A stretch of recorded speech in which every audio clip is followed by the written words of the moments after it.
Welcome back to this special edition of State of Texas. Once again, I am Josh Hinkle, and each week we come to you on Sunday morning on this Next Star station to bring you an in-depth look at Texas politics.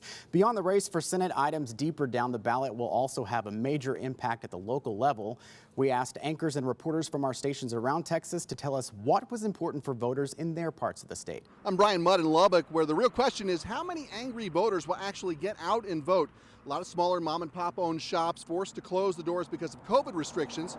Others barely hanging on and now taking that ire out on incumbent leaders, despite the fact the orders essentially came from the governor's office. For example, Lubbock's heretofore popular mayor, Dan Pope, facing a surprising challenge from a political outsider and suddenly heavily financed Stephen Sanders, and a 20-year-old county commissioner, Gilbert Flores, with a strong challenge from first-time candidate farmer Kerry Shaw. Do frustrated Lubbock voters have change on their mind? It's what we're watching for when early voting starts on the 13th.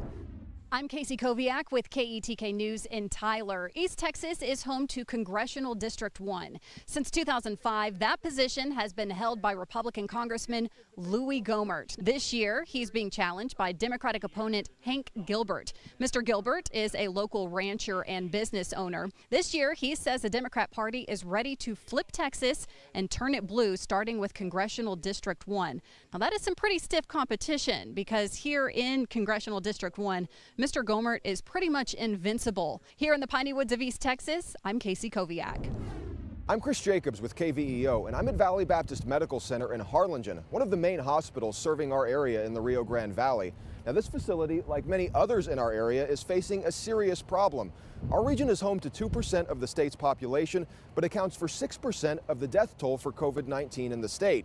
Now, the reasons for this are relatively apparent. The virus disproportionately affects minority communities, and the vast majority of people here are Hispanic.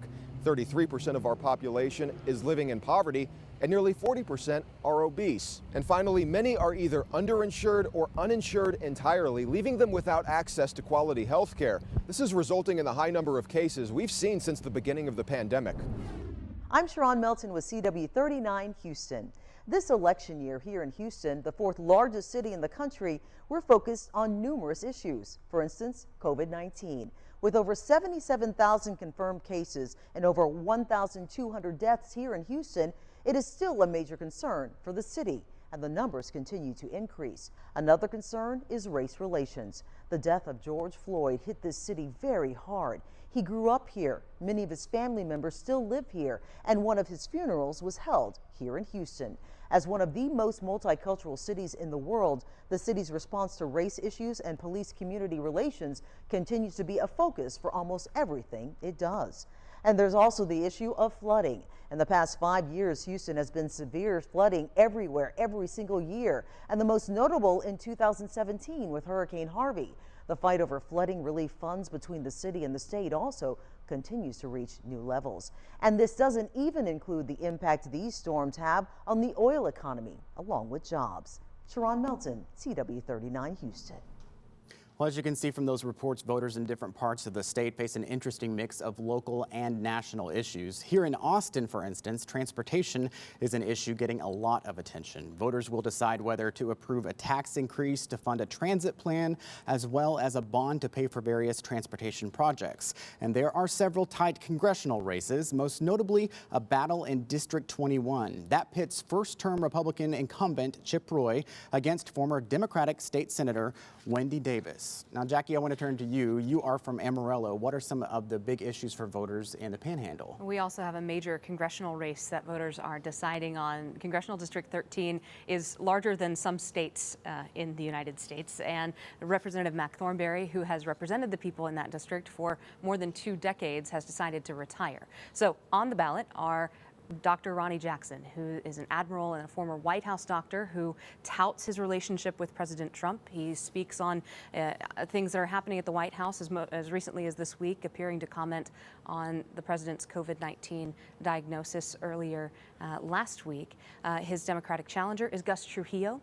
Gus Trujillo is an office manager who did some internship work with Representative Mac Thornberry when he was there in office. There's a Libertarian candidate as well. His name is Jack Westbrook. So that's major change for the people of the High Plains in that region. Of course, it stretches all the way past Wichita Falls east, almost to Gainesville. And so that district is a major change point for the people here on the High Plains, that representation. All right. Well, Sandra, you're based in the Valley, but you cover areas all along the border, and people can see coverage from you and our team of reporters at borderreport.com. The website's mission is to tell the untold local stories of what's really happening along the border. Sandra, what are voters telling you down in South Texas? Right. Well, South Texas is a Democratic stronghold, and the three congressmen who are up for re-election are really not threatened for their seats. However, we did see in the primary election that Henry Cuellar did take a threat from a challenger, and partly because of his previous positions on border wall. And it was very evident that the people in Laredo in Webb County, which Cuellar represents, are very opposed to the construction of the border wall there. The economy on the border is really hurting. Currently, we have travel restrictions that have been in place since March 20th due to what's called Title 42 to try to suppress the spread of coronavirus. And that is really hurting the economies there. One bridge in McAllen has lost $2 million in revenue. So people are saying that they want their leaders to understand what's going on. You know, Gromer, we've all talked about some of the congressional races in our areas, but you have some of the key congressional races that the entire nation is watching right now. Yeah, without a doubt. There are about 5 really interesting congressional races. I'll talk about a couple of them. Congressional District 24, represented now by Republican Kenny Marchant. He's retiring. Former Irving Mayor Beth Van Dyne is the Republican nominee for that seat. She's also a former Trump appointee, and she's running against Candace Valenzuela, a former school board member in Carrollton Farmers Branch District. That race is interesting because demographic shifts have made it more favorable for a Democratic candidate. So is the time now or is it later? We'll see in November. The other interesting race is District 32. Colin Allred won it against Pete Sessions in 2018. That district has been trending Democratic for many years. The result in November will tell us once and for all whether a Republican has a chance to take it back or not. Allred is being challenged by Genevieve Collins in that race. And there are several other contests. District 3 in Collin County, Van Taylor, the Republican incumbent, against Lulu Cycli. And then Ron Wright, the incumbent Republican there, has a serious challenge, as does in District 25. Roger Williams, the incumbent. Julie Oliver, the Democrat, is challenging him. So very interesting times in North Texas. A lot happening in North Texas and the Dallas area. Remember, you can start voting next week here in Texas. Early voting begins Tuesday, October 13th and runs through Friday, October 30th. Election Day is Tuesday, November 3rd.